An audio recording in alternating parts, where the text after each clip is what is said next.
I'm Mr. Johnny and I'm going to be talking about how they can do Goosebumps 3. You need Slappy going into the other books with the characters and him leading the monsters and him being in charge of the monsters because he's the Goosebumps mascot. You need Mr. Wood and Dennis being a rival to him, but in the end they would work together with him. One of the stories they go into is Horrorland. They would follow the story of Horrorland, and they should do Horrorland because Horrorland is one of the best Goosebumps episodes.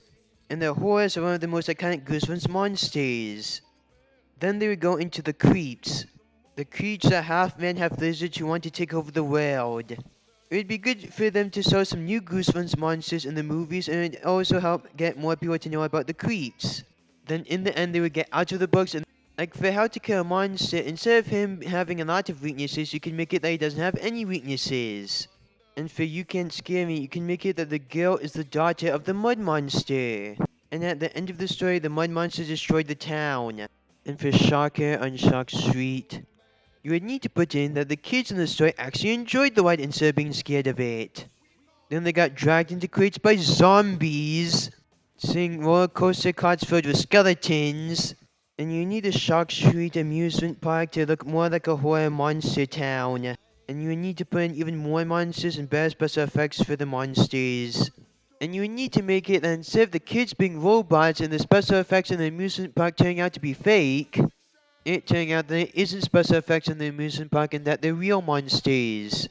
And that wasn't done by the father in the story. It turning out that the horrors turned the father's amusement park into a monster theme park filled with real monsters because the father's wife is a horror.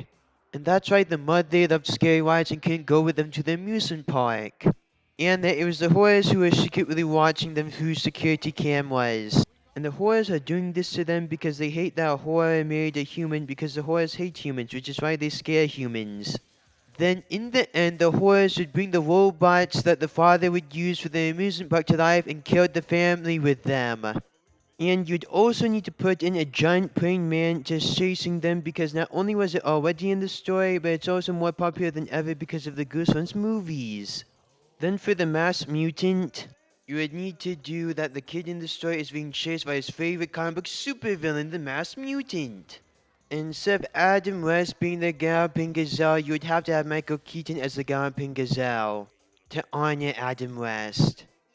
And Michael Keaton is another one of the most iconic Batman actors.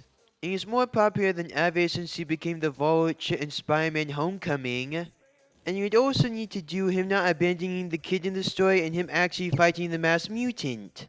And you can even make it that the masked mutant mind-controlled the kid's dad. And it turns out the kid's dad was writing the comic books until the masked mutant broke out of there and mind-controlled him.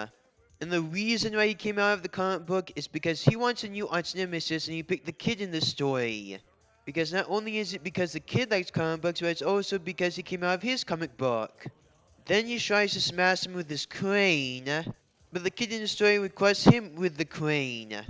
Then because the masked mutant's only weakness is sulfuric acid, the kid in the story would tell him that the reason why he likes comic books so much and the reason why he saved the Galloping Gazelle is because he is a superhero and he needs to get back to his own comic book.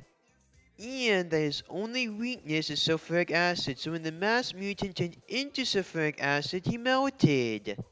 Then the kid in the story would tell his barber that the comic books inspire you to do better, and you can't just give up on something you like. Then you would get superpowers in the end, teaching the lesson that comic books are good and you should read comic books. It stays true to the source material while also doing something original with it. For the Attack of the Mutant episode from the original Goosebumps TV show.